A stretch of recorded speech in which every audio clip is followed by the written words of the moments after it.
নমস্কার, গল্পর সাথে অস্মিতায় আপনাদের সবাইকে জানাই স্বাগত। আজকে আপনাদের জন্য নিয়ে এসেছি সুচিত্রা ভট্টাচার্যের একটি ছোট সুন্দর গল্প, গেলেম নতুন দেশে। তাহলে আপনাদের অনুমতি নিয়ে শুরু করছি গেলেম নতুন দেশে।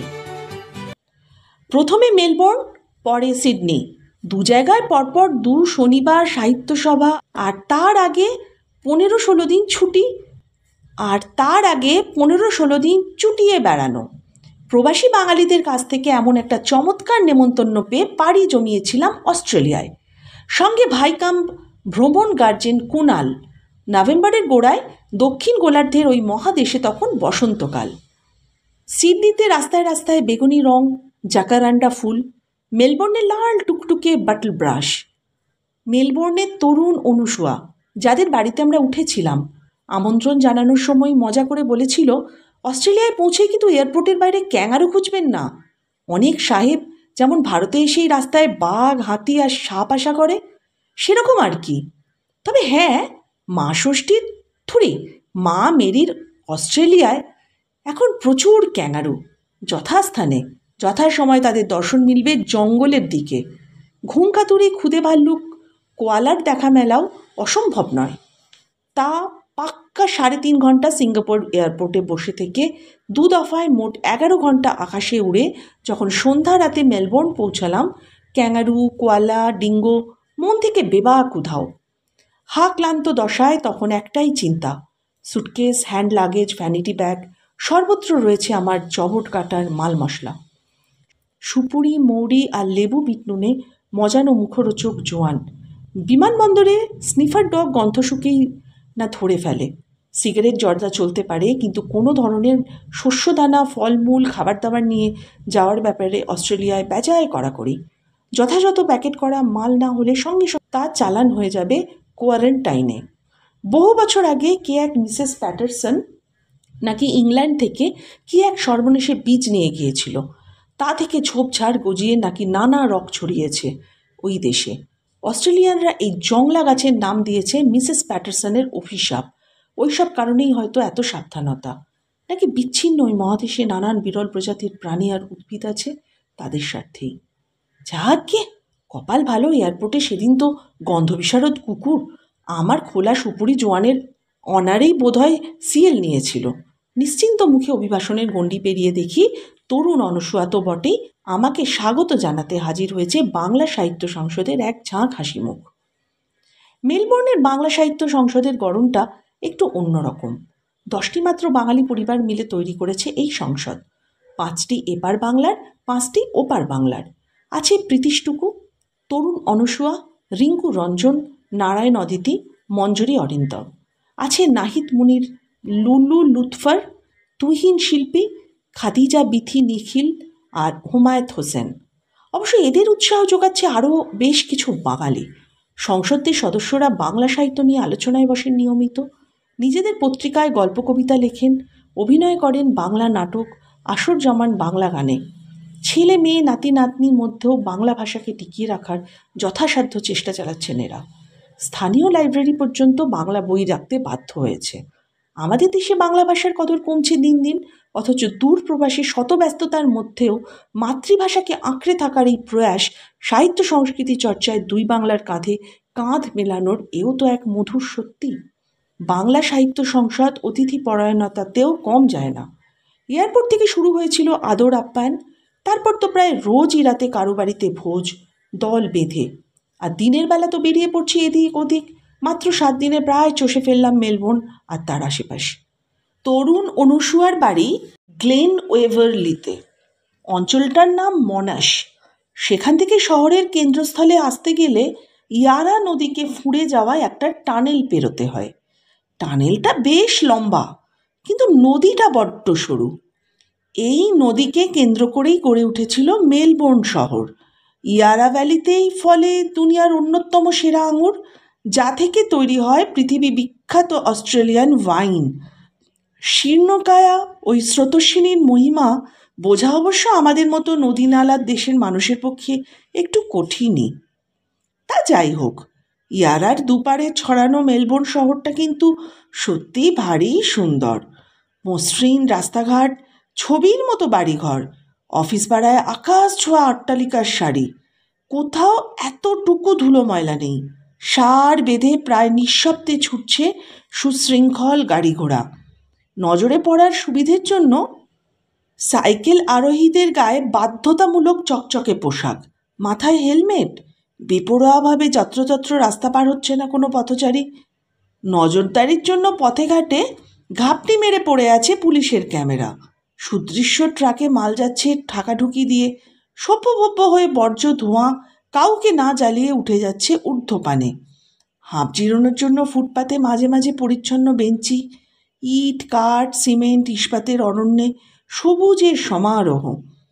মানুষ চোখে কলকাতাকে যেমনটা দেখতে চাই ঠিক সেরকম।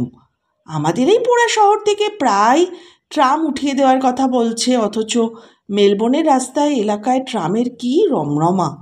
ঝকঝকে বাহারি ট্রাম সদর্পে চক্কর খাচ্ছে অফিস পাড়ায়। সাদার্ন ওশানের একটা ফালি ব্যাস স্ট্রেট খাঁড়ির মতো ঢুকে এসেছে শহরের দক্ষিণ প্রান্তে। ঝাঁক ঝাঁক সিগালে ভরা সমুদ্র তটটিও ভারী মনোরম। এই সমুদ্রের ধারেই নাকি শেনওয়ার্ন থাকে।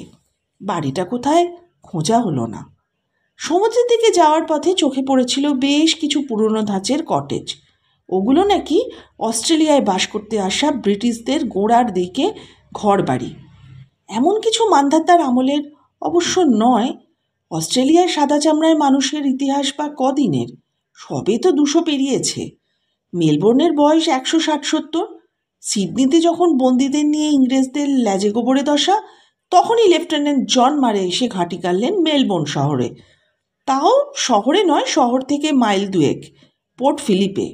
সেখানকার আবহাওয়া ছিল ভয়ঙ্কর খারাপ। অ্যান্টার্কটিকা থেকে ধেয়ে আসা কনকনে বাতাস আর উল্টোপাল্টা ঝড়ের দাপটে টেকাই ছিল তাই।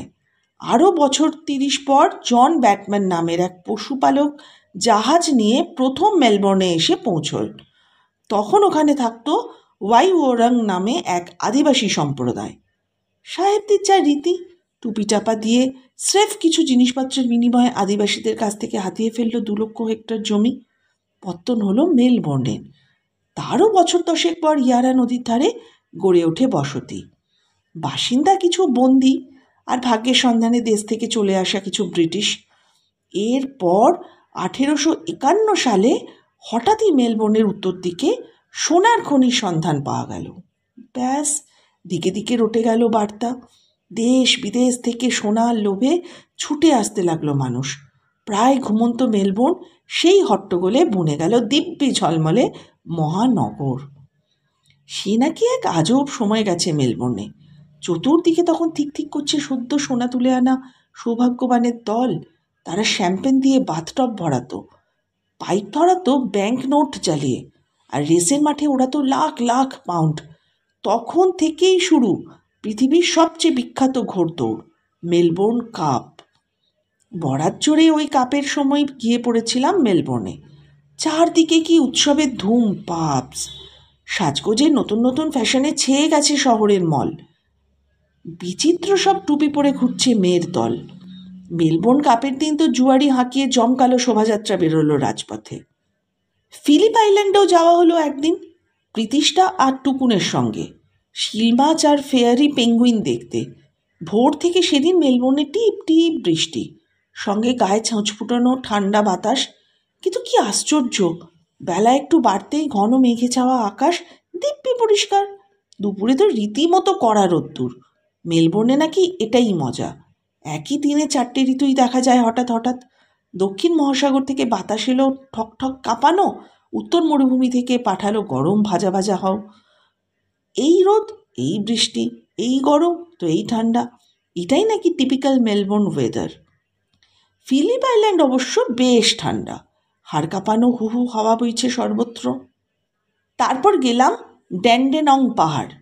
তরুণ অনুসুয়ার সঙ্গে নারায়ণ অদ্বিতীয় বেরিয়ে পড়েছে ক্যাঙ্গারু অভিযানে, তাদের তরুণী কন্যা মিমিও। অবশেষে মুখ রক্ষা হলো, সাক্ষাৎ মিলল বাবুদের। যেখান থেকে মেলবোর্নের জল সরবরাহ করা হয় না, সেই কার্ডিনিয়া জলাধারের কাছে পাহাড়ের ঢালে চড়ছিলেন তারা। প্রথমে ঘাবড়ে চম্পট দিচ্ছিল, যেই না ফটো সেশন শুরু হলো অমনি নরণচরণ, পোজ দিয়ে চলেছে নানা ভঙ্গিমায়, টুপটাপ লাফাচ্ছে। শেষে এমন মন হলো হ্যাট ট্যাট করলেও তারা যায় না। অস্ট্রেলিয়ার জাতীয় প্রাণী যে ছবি তোলাতে এত ভালোবাসে আমাদের জানা ছিল না। সেদিন আরও আরেকটি পাওনা ছিল বরাতে। উপরি খানিক দূরে শেরব্রুক ফরেস্টে ভারী সুন্দর পাখি দেখলাম, রাশি রাশি।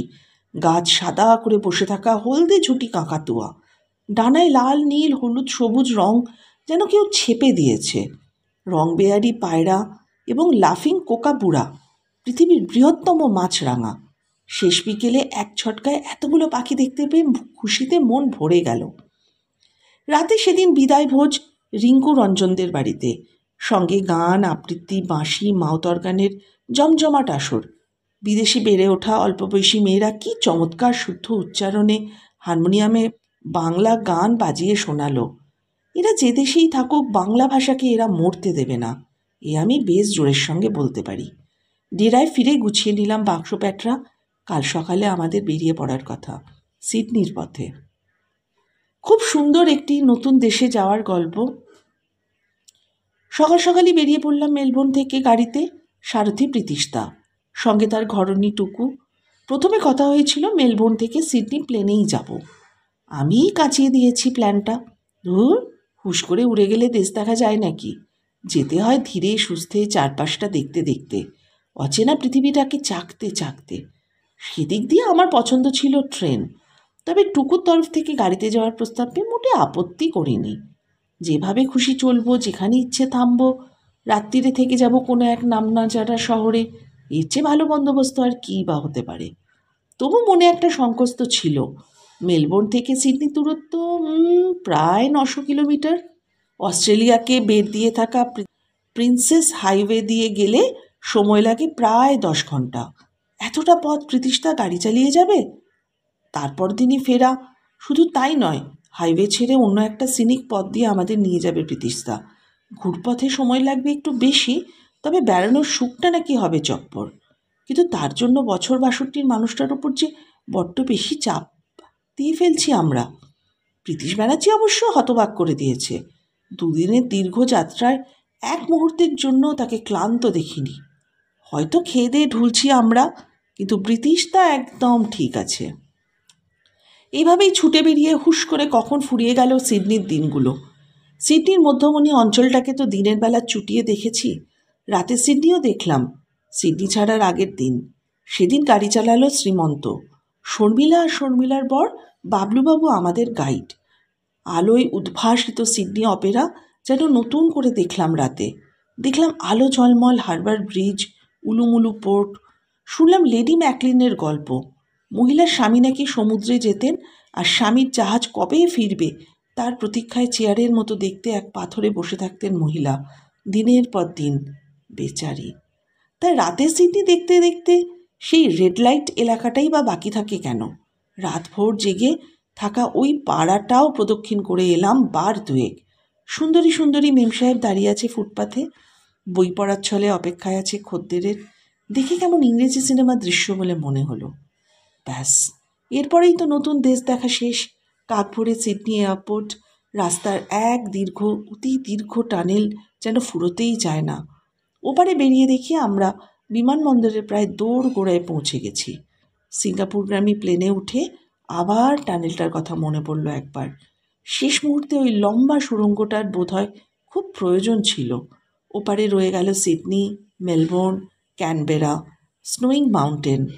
তাদের ছবি মনে এঁকে এপারে ফিরছি।